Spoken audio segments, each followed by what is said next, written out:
इस तरह का सवाल इस बार एनटीपीसी में बहुत पूछा गया है और बहुत लोगों ने छोड़ के आ गया। ठीक है, तो इसको बनाने के लिए तरीका नहीं पता है। ये क्वेश्चन ना just like time and work जैसा है। तो क्वेश्चन है, एक बूस्टर पंप का उपयोग 1800 मीटर क्यूब के टैंक को भरने और खाली करने के लिए किया जाता है और टैंक को खाली करने की दर भरने की दर से 10 मीटर पर क्यूब जो है पर मिनट अधिक है और पंप द्वारा टैंक को खाली करने में उसे भरने की तुलना में 6 मिनट कम समय लगता है। तो पंप की शक्ति यानी दक्षता हमें ज्ञात करना है। ठीक है, तो ऑप्शन आपको दिख रहे होंगे। अब आपको क्या करना है, सबसे पहले इसको देखो भरना है। देखो पहले भर रहा है यहाँ पर और खाली कर रहा है। ठीक है, सबसे पहले। और यहाँ पर टैंक का पूरा क्षमता कितना है, यहाँ पर 1800 है। ठीक है, 1800 टैंक का पूरी क्षमता है टोटल। तो इसको हम टोटल डिस्टेंस मान लेते हैं। इसको just like time and distance जैसा इसको सॉल्व करेंगे।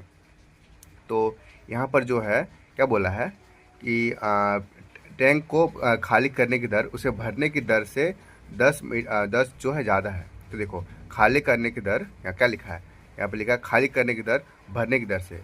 ठीक है, भरने की दर अगर हम x मान लेंगे इसको हम, तो ये उसे अगर 10 ज़्यादा है तो x + 10 होगा। तो x मान के बना रहे हैं कि यही बनाना पड़ेगा इस तरह करके। ठीक है, और ये है स्पीड का रेशियो, यहाँ स्पीड का रेशियो है।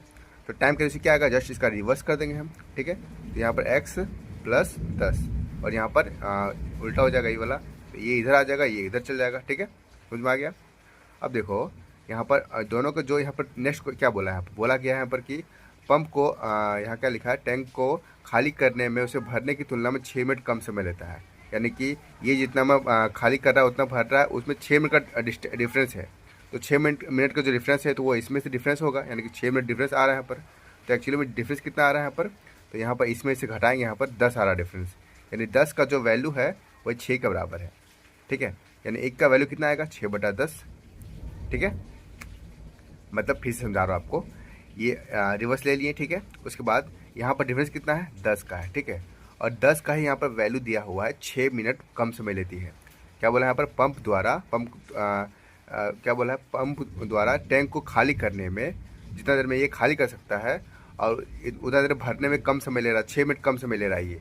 ठीक है, तो जो यहाँ पर डिफरेंस एक्चुअली में रेशियो में डिफरेंस यहाँ पर 10 का है, लेकिन एक्चुअली में डिफरेंस यहाँ पर 6 का है। तो 10 = 6, तो 1 = 6/10। ठीक है, अब क्या करना है, इसका टोटल वर्क से इसको हम डायरेक्टली इक्वेशन बना लेंगे यहाँ पर x, और इसको दोनों मल्टीप्लाई करेंगे हम, x गुना यहाँ पर x + 10। ठीक है, तो ये दोनों को मल्टीप्लाई करेंगे और यहाँ पर इंटू में 6/10 इसको पुट करेंगे, तो ये मेरा 1800 के बराबर आना चाहिए। ठीक है, समझ लो डिस्टेंस, टाइम एंड डिस्टेंस समझ लो। ठीक है, अगर ये स्पीड ये है और ये इसका टाइम है। ठीक है, ये इसका टाइम है, ये इसका टाइम है और ये स्पीड है। इधर को गुना करेंगे, स्पीड और टाइम को, तुम्हारा टोटल डिस्टेंस निकलना चाहिए ना। ठीक है, तो वही कर रहे हैं यहाँ पर। तो इस रेशियो को टाइम के साथ मल्टीप्लाई करना पड़ेगा। यहाँ पर जो रेशियो है 1 का रेशियो बराबर 6/10, तो वो बस यहाँ पर मल्टीप्लाई कर दिए। सेम इसको यहाँ लिख दिए, इसको यहाँ लिख दिए। ठीक है, समझाने में आपको टाइम लग रहा है, वरना आपको बनाने में आपको जस्ट मुश्किल से 50 सेकेंड लगेगा इसको। ठीक है, कुछ क्वेश्चन होते हैं जिसको बनाने के लिए टाइम लग जाता है।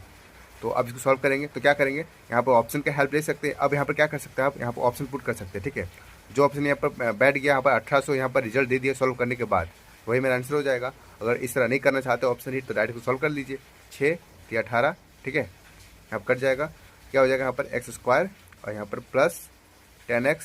ठीक है, और ये 10 उधर चलेगा, 3000 हो जाएगा। 3000 जो इधर आएगा बराबर किधर, तो -3000। ठीक है, तो इसको सॉल्व करने का क्या कर तरीका है, तो प्लस है यहाँ पर, तो साइन चेंज होगा, यहाँ पर माइनस और यहाँ माइनस का हो जाएगा प्लस। ठीक है, तो इसको हम तोड़ेंगे कुछ ऐसे में, यहाँ की जहाँ का डिफरेंस यहाँ पर 10 हो और गुना करने पे 3000 आ जाए, तो 60 और 50 आ रहा है। ठीक है, तो बड़ा वाला वैल्यू यहाँ पर दे देंगे 60 और ये छोटा वाला वैल्यू यहाँ 50। ठीक है, तो हम प्लस वाला वैल्यू लेंगे, माइनस का वैल्यू नहीं लेंगे। तो प्लस का वैल्यू 50 आ गया, जो कि हमारा ऑप्शन सी है। अब देखो इसको आप ना डायरेक्टली यहाँ आ गया ना, उसके बाद से आपको डायरेक्टली ऑप्शन से भी हिट कर सकते थे इसको। तो अगर यहाँ पर 50 मानते हैं हम, क्या होता है यहाँ पर देखो 50 आता है, अगर यहाँ पर तो 50 गुना यहाँ पर 60। ठीक है, 6 × 5 = 30, यानी 3000 आ जा रहा है, 3000। ठीक है, 3000 आ जा रहा है ना, तो वही 3000 के बराबर यहाँ पर आ जाता है। ये मल्टीप्लाई उधर होता तो 3000 के बराबर आ जाता है। तो इस तरह भी सॉल्व कर सकते थे आप। ठीक है, बाकी इस तरह से आपको सॉल्व करना है। ये क्वेश्चन आरआरबी एनटीपीसी 2025 में पूछा गया था। ठीक है, तो ये क्वेश्चन और भी पूछा जा सकता है। तो यदि अल्फा और बीटा समीकरण x² - 6x - 5 = 0 के मूल हैं, तो 3 अल्फा और 3 बीटा के मूलों वाला समीकरण याद करना है। हमें यहाँ पे बताना है कि कौन सा समीकरण होगा, ठीक है। तो सबसे पहले हमें अल्फा और बीटा ये हमें पता करना होगा, क्योंकि जो भी हमें इक्वेशन बनाएंगे वो इक्वेशन जो फॉर्म में होगा वो इस फॉर्म में होगा, ठीक है। एक्स स्क्वायर, ठीक है, माइनस अल्फा प्लस बीटा, ठीक है, बीटा इसका एक्स मल्टीप्लाई में और यहाँ पर प्लस यहाँ पर अल्फा और गुना बीटा, ठीक है, इक्वल टू 0। जो भी होगा इस फॉर्म में होगा, ठीक है। अब जरूरी नहीं कि यहाँ पर प्लस है तो यहाँ भी प्लस ही होगा, ये जरूरी नहीं, क्योंकि अल्फा और बीटा के जो वैल्यू होगा उस पर डिपेंड करेगा कि वहाँ पर क्या होगा यहाँ पर, ठीक है।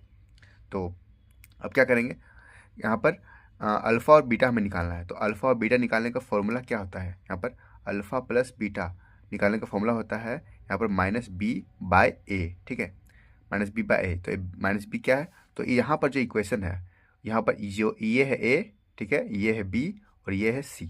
तो यहाँ पर माइनस बी यहाँ पर करना है हमें, तो माइनस यहाँ पर पहले से है, ठीक है, और यहाँ पर इक्वल टू यहाँ पर क्या है -6, तो यहाँ पर -6, ठीक है, बटा ए क्या हो जाएगा, तो यहाँ पर कुछ नहीं है, इसका मतलब यहाँ पर 1 है, तो 1 लिख देंगे, ठीक है, इक्वल टू यहाँ कितना आ गया 6, यानी अल्फ़ा प्लस बीटा का जो वैल्यू है यहाँ पर 6। ये आप दिमाग में डायरेक्टली कर सकते हो, ठीक है, इतना समझाने के लिए इतना बोलना पड़ रहा है, और ये वीडियो लंबा बन रहा है बिकॉज समझाना पड़ रहा है, ठीक है, वरना बनाओगे तो आपको सेकंडों में उड़ा दोगे इस क्वेश्चन को, ठीक है। अब क्या करना है, अल्फ़ा इंटू बीटा, हमें ये फाइंड करना है, ठीक है।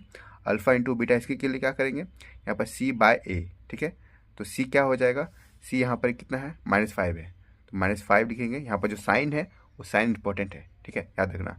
अब यहाँ पर ए क्या है, नीचे 1 हो जाएगा, यानी कि अल्फ़ा इंटू बीटा का जो वैल्यू आएगा ये आएगा। अब हमें फाइंड जो करना है इसके इस तरह में निकालना है हमें, लेकिन यहाँ पर क्या दिया है 3 अल्फ़ा और 3 बीटा से हमको वो जो मूल बनाना है वो 3 गुना अल्फ़ा और 3 गुना बीटा का बनाना है, ठीक है। तो देखो अगर हम इक्वेशन को लिखेंगे इधर हम, ठीक है, फिर से अगर लिखेंगे क्या होगा, एक्स स्क्वायर, ठीक है, माइनस का माइनस, ठीक है। अगर यहाँ पर 3 अल्फ़ा है, यानी कि 3 अल्फ़ा और यहाँ पर 3 बीटा, ये दोनों को कॉमन लेंगे तो यहाँ पर 3 यहाँ मल्टीप्लाई हो जाएगा यहाँ पर, ठीक है, 3 मल्टीप्लाई हो जाएगा यहाँ पर। तो यहाँ जो 3 मल्टीप्लाई होगा उसको ऐसे लिख सकते हैं, 3 गुना फिर अल्फ़ा प्लस बीटा जो लिखेगा यहाँ पर, तो कितना अल्फ़ा प्लस बीटा यहाँ पर 6 है, 6 लिख सकते हैं, ठीक है। और यहाँ पर जो एक्स है एज इट इज़ उतार देंगे, ठीक है। यहाँ पर प्लस का प्लस, अभी हम यहाँ पर माइनस नहीं देंगे, मतलब यहाँ प्लस या माइनस कुछ भी नहीं देंगे, पहले देखेंगे कि आ क्या आ रहा है यहाँ पर, ठीक है। नेक्स्ट क्या आ रहा है, अल्फ़ा इंटू बीटा। तो देखो अल्फ़ा यहाँ पर कितना है, जो भी अल्फ़ा और बीटा मेरे पास यहाँ पर आया -5, ठीक है। तो यहाँ पर अल्फ़ा अगर यहाँ पर सब में 3 गुना है ना, तो 3 गुना इसमें भी होगा, 3 गुना इसमें भी होगा, यानी कि 9 यहाँ पर आएगा, ठीक है, ये 9 यहाँ पर आएगा साइड में। तो यहाँ पर जो भी वैल्यू आएगा वो 9 का मल्टीपल आएगा, अल्फ़ा इंटू बीटा होगा। तो 9 का अल्फ़ा इंटू बीटा जो यहाँ पर होगा, तो अल्फ़ा इंटू बीटा का जो वैल्यू कितना है यहाँ पर है, अल्फ़ा इंटू बीटा का वैल्यू यहाँ पर -5 है, तो 1 गुना -5, ठीक है। यहाँ जो प्लस है प्लस उतार दिए। अब क्या करना है, इसको सॉल्व करेंगे, x square minus 6 18 x plus का, यहाँ पर देखो ये माइनस है, यहाँ माइनस प्लस माइनस हो जाएगा ये, ठीक है। अब यहाँ पर 9 × 5 = 45 इक्वल टू 0, जो हमारा की आंसर आ गया, ठीक है, जो कि हमारा ऑप्शन नंबर डी सही हो जाएगा। ये क्वेश्चन सेक्शन कंट्रोलर में पूछा गया था, ठीक है। एक खोखले अर्धगोलाकार स्टील के कटोरे में 686 π/3 घन इकाई द्रव आ सकता है। कटोरे की बाहरी त्रिज्या 9 इकाई है, तो कटोरे बनाने में कितने स्टील घन इकाई में का उपयोग हुआ है वो बताना है हमें। ऑप्शन आपको दिख रहे होंगे, खतरनाक ऑप्शन लग रहा है, ठीक है। तो इसको बनाने के लिए सबसे आसान तरीका क्या है कि देखो शॉर्ट बनाना है, ठीक है। एग्जाम में आपको यूज़ करना है तरीका जो मैं बता रहा हूँ आपको। आपको ये नहीं करना है कि इसका वॉल्यूम को इक्वल करके रेडियस निकालेंगे, उतना करने की जरूरत नहीं है, ठीक है। अंदर इंटरनल रेडियस निकालने की जरूरत नहीं है, डायरेक्टली हो जाएगा। तो उसके लिए क्वेश्चन में बोला क्या है पहले वो समझो, देखो पहले फिगर से समझो यहाँ पर। तो यहाँ पर बोला अर्धगोलाकार है, ठीक है। अगर अर्धगोलाकार है इसका मतलब क्या है कि वो जो है गोला जो आधा गोला है, ठीक है, कटोरे जैसा है। अब कटोरे जैसा है तो उसका इंटरनल और एक्सटीरियर देखो यहाँ पर, इसका समझ लो कुछ मोटाई उसका होगा, ठीक है, कुछ जो भी इसका मोटाई होगा, इसका इंटरनल रेडियस कुछ अलग होगा, कुछ और होगा, और एक्सटर्नल रेडियस अलग होगा। देखो एक्सटर्नल रेडियस कहाँ से होगा, यहाँ से यहाँ तक जो होगा वो उसका एक्सटर्नल रेडियस होगा, मतलब बाहरी त्रिज्या होगा। और आंतरिक त्रिज्या कितना होगा, यहाँ से यहीं तक त्रिज्या होगा, ठीक है, ये इंटरनल त्रिज्या होगा।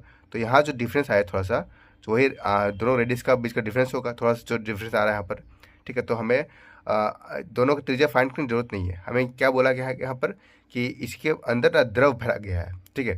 तो यहाँ पर बाहरी त्रिज्या इसको बनाने के लिए कितना मटेरियल यूज़ करेंगे, वही पूछा जा रहा है कि कितना मटेरियल का यूज़ होगा यहाँ पर। तो इसको बनाने के लिए यहाँ पर अंदर में द्रव जो भरा गया है, यहाँ पर जो भी लिक्विड भरा गया है, अगर उसका जो यहाँ पे वॉल्यूम दे दिया है, ठीक है। तो एक बात बताओ, जो यहाँ पर लिक्विड भरा दिया जाएगा इंटरनल रेडियस के में, यहाँ पर जो लिक्विड भरा जाएगा वही इसका वॉल्यूम होगा, ठीक है। हमें एक्चुअली में क्या करना है, बाहर का जो वॉल्यूम है उसको अंदर के वॉल्यूम से माइनस कर देना है, हमारा आंसर आ जाएगा।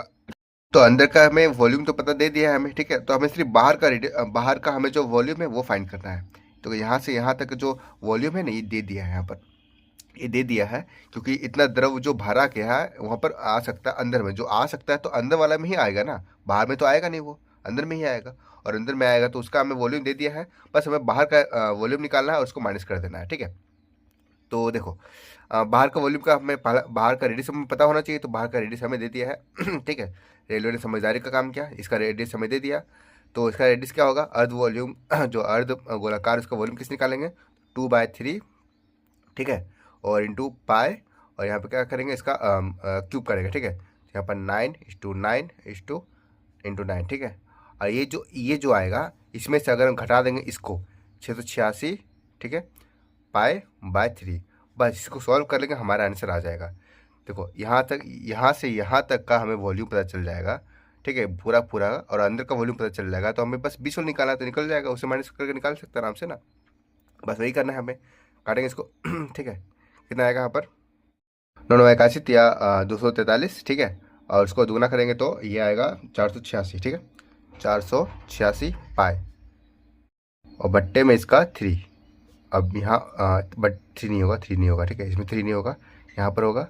और 686/3 यहाँ पर पाए, बस इसे सॉल्व करना है। तो हमें उतना सॉल्व नहीं करेंगे ज़्यादातर, 6×3 यहाँ पर 18 होगा, यूनिट डिजिट मैच करने की कोशिश करें, ठीक है। 6×3 18 होगा, यहाँ पर जो आएगा 8 आएगा, 8 में से अगर ये 6 घटेगा तो लास्ट में 2, यानी कि लास्ट में 2 पाए मेरा आना चाहिए, ठीक है। तो यहाँ पर 2 पाए, यहाँ पर 2 दिया हुआ है, बाकी सब में किसी में नहीं है, तो हमारा ऑप्शन यही सही हो जाएगा, ठीक है।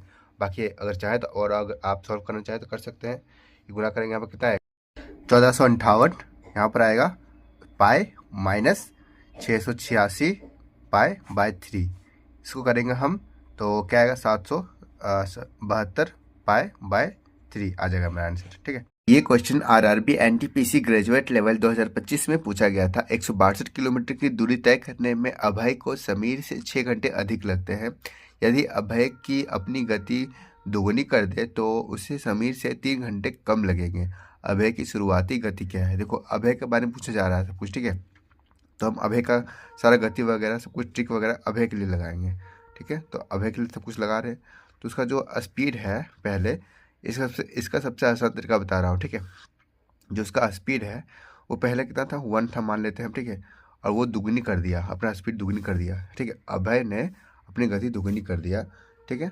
तो अभय का पहले 1 था, अब 2 हो गया, ठीक है। 1 था, अब 2 हो गया। तो स्पीड का रेशियो 1 और 2 है, ठीक है।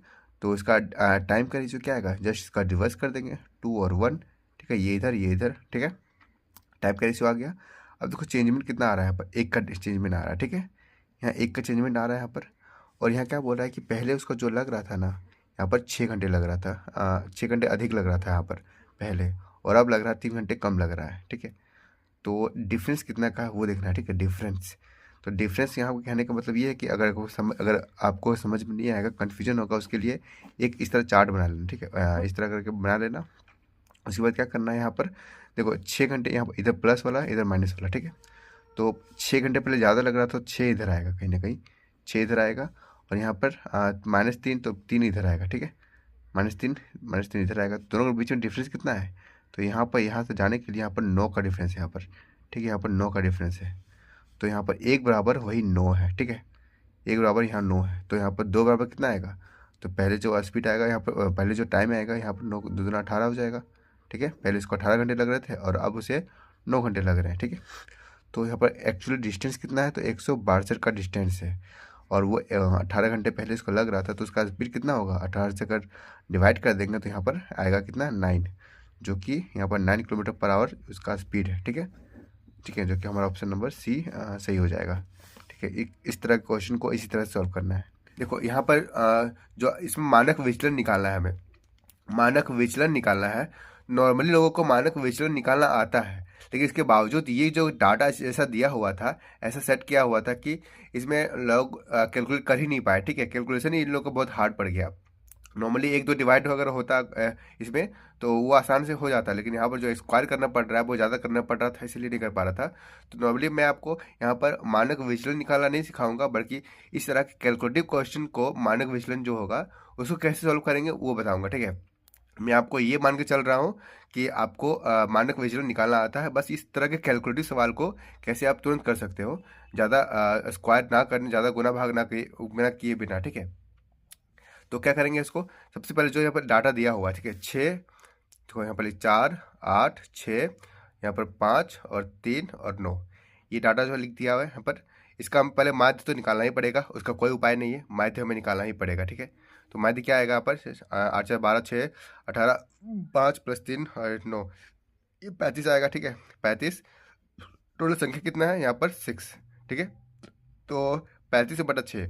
एक्चुअली लोग क्या कर रहे थे वहाँ पर कि इसको काट रहे थे, ठीक, इसको और काट रहे थे इसको, तो 5.833 समथिंग आ रहा था। ठीक है, तो नॉर्मली मानक विचलन निकालने के लिए होता क्या है कि इनका कितना डिफरेंस है वो डिफरेंस निकाल के उसका स्क्वायर करके, इसका भी सबका डिफरेंस निकालना पड़ता है, उन सबका स्क्वायर करना पड़ता है, फिर उनको जोड़ना पड़ता है, बाकी जितना है उसका डिवाइड करना पड़ता है। ठीक है, तो इस तरह करना पड़ता है। तो इस तरह जो डाटा यहाँ पर आया, इतना गंदा सा डाटा, इसकी वजह से कोई लोग कर ही नहीं पाए ये वाला। ये चीज़ मतलब इस तरह कैसे करेंगे, तो एक बात खुद सोचो, 5.83 है। ठीक है, 8 से 3 इस तरह लगातार ही है, मान लेते हैं 5.83 ही मान लेते हैं। अगर हम 4 से डिवाइड करेंगे, मतलब 4 से इसको माइनस करेंगे तो कितना आएगा, 1.833 आएगा। तो इसका स्क्वायर करना पड़ेगा, फिर इसका भी घटा के फिर इसको स्क्वायर करना पड़ेगा, तो उसके लिए और फिर सबको जोड़ना पड़ेगा, तो बहुत टाइम लग जाएगा। इसका अगर स्क्वायर करेंगे तो टाइम बहुत तो लग जाएगा। तो इसको लिए ऐसा नहीं करना है आपको इसी फ्रैक्शन से काम करना है। ठीक है, तो फ्रैक्शन कैसे काम करेंगे, तो सबसे पहले ये काम करो, 35/6 है, तो इसको हम क्या करेंगे, ये 35/6 को अगर हम डिवाइड कर, देखो यहाँ 5 है, इससे पता चलेगा कि ये 5 के करीब आ रहा है, 5.8, यानी कि ये बड़ा होगा। ठीक है, तो इसे घटाएंगे हम 4 से, तो कितना आएगा, 6 चौक 24, यानी कि 11/6। ठीक है, तो 11/6 आएगा, तो इसका स्क्वायर कर सकते हैं आराम से हम लोग, इसका स्क्वायर कर सकते हैं। पर इसी तरह करके सबका करेंगे हम, तो सबका स्क्वायर करेंगे 11/6, यानी कि 121/36 आ जाएगा। ठीक है, तो इस तरह अगर सबका करेंगे तो हो जाएगा, मेरा काम बन जाएगा। सबका डिफरेंस लेंगे, उसका स्क्वायर करेंगे और उसका बटा 6 कर देंगे, उसका स्क्वायर कर देंगे, काम बन जाएगा मेरा।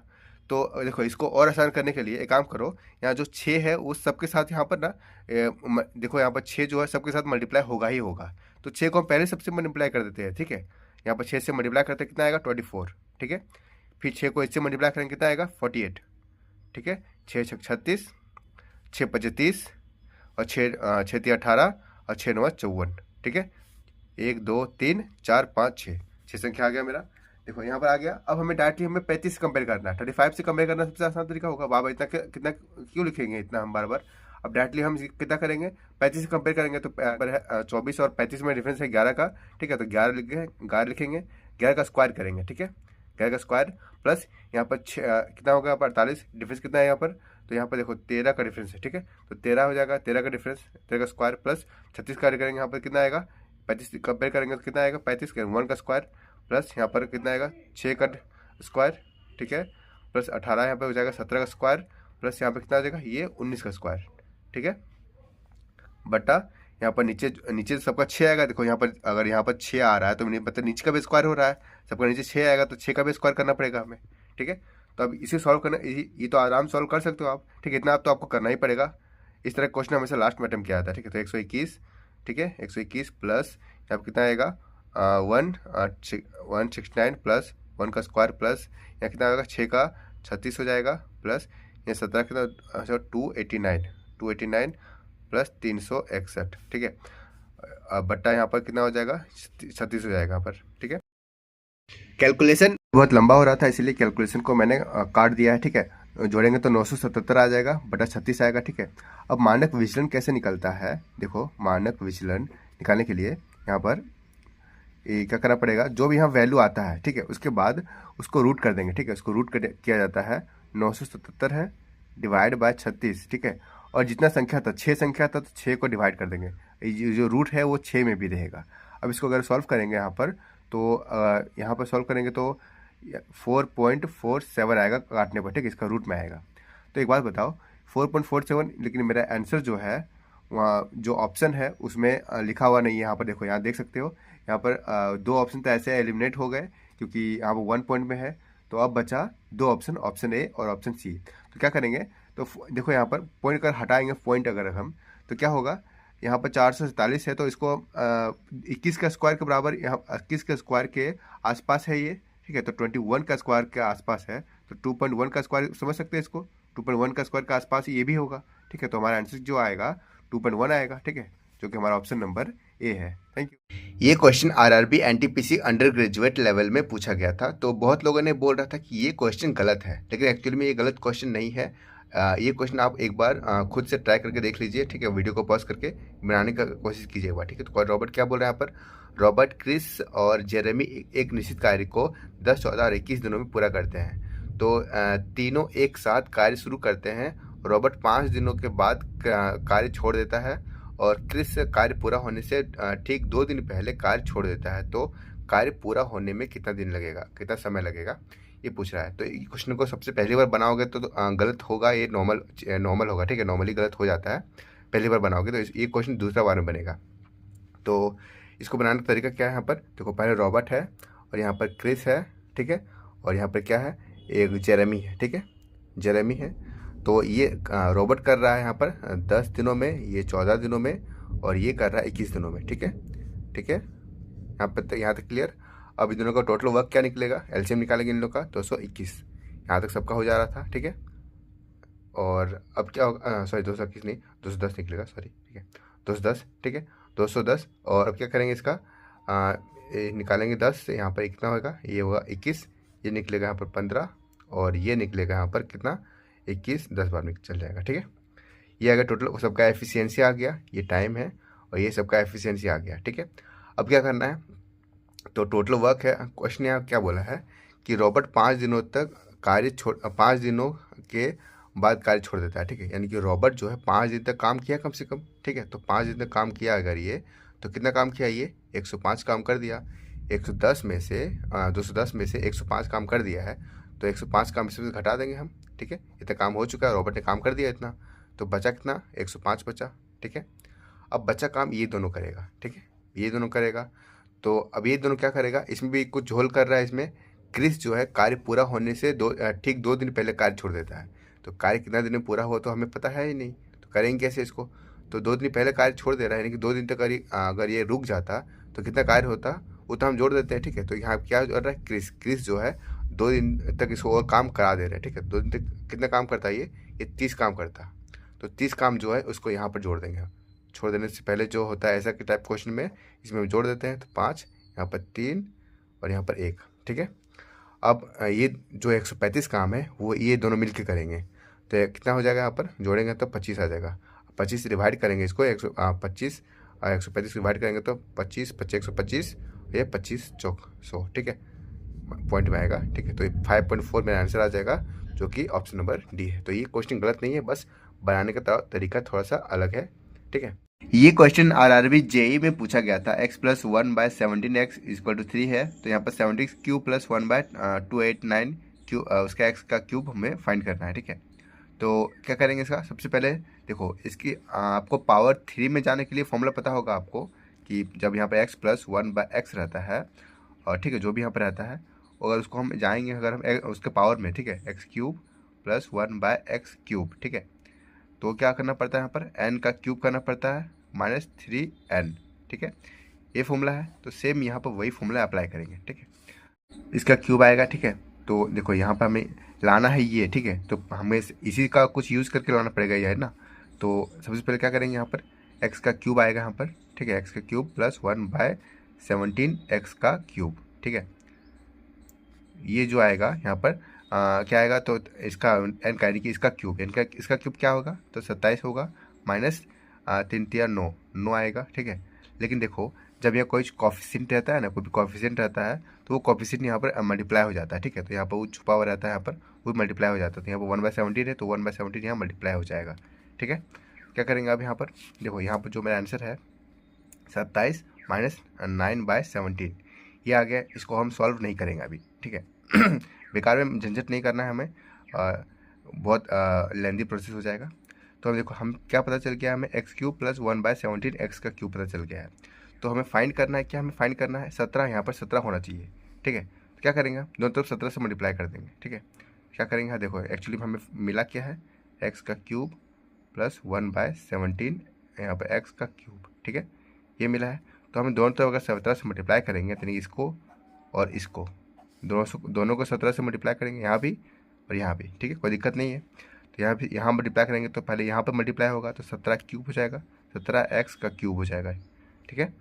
प्लस ये 17 से यहाँ 17 से मल्टीप्लाई होगा 17 क्यूब से, तो देखो यहाँ पर 3 को 17 है, ठीक है, यहाँ पर 3 17 है नहीं, एक्स का क्यूब है यानी कि पूरे, सॉरी यहाँ पर होल का क्यूब है, ठीक है, ये होल का क्यूब में है। तो ये 17 के तीनों में क्यूब अगर है ये, तो यहाँ पर 3 17 है यानी उसमें से एक 17 कट जाएगा, ठीक है। इसको इसको सोच सकते हो, यहाँ पर 17 गुना यहाँ पर 17 है, ठीक है, उसमें से एक 17 अगर मल्टीप्लाई होगा तो एक 17 कट जाएगा यहाँ पर, ऊपर में मल्टीप्लाई होगा तो, ठीक है। तो 2 17 बच जाएगा, तो 2 17 कितना हो जाएगा, 1/289 हो जाएगा, ठीक है, 1/289 एक्स का क्यूब, ठीक है। ये मिल गया हमें, यानी कि हमें इस फॉर्म में आ गया, जो हमें चाहिए था उस फॉर्म में आ गया। अब इसको क्या करेंगे, इसको गुना करेंगे इससे, ठीक है। तो पहले इसको इससे गुना करेंगे, 17 सत्ते 119, ठीक, हाथ में 11, 17 दूना 34, 34 11 45 यानी 4 5, ठीक है। माइनस 17 को अगर इससे मल्टीप्लाई करेंगे तो ये 17 इससे कट जाएगा, यानी कि बचेगा सिर्फ यहाँ पर 9, ठीक है। तो इसको और आगे सॉल्व करेंगे तो क्या बचेगा, 450 यहाँ पर बच जाएगा, जो कि हमारा आंसर आएगा ऑप्शन नंबर ए, ठीक है। Thank you.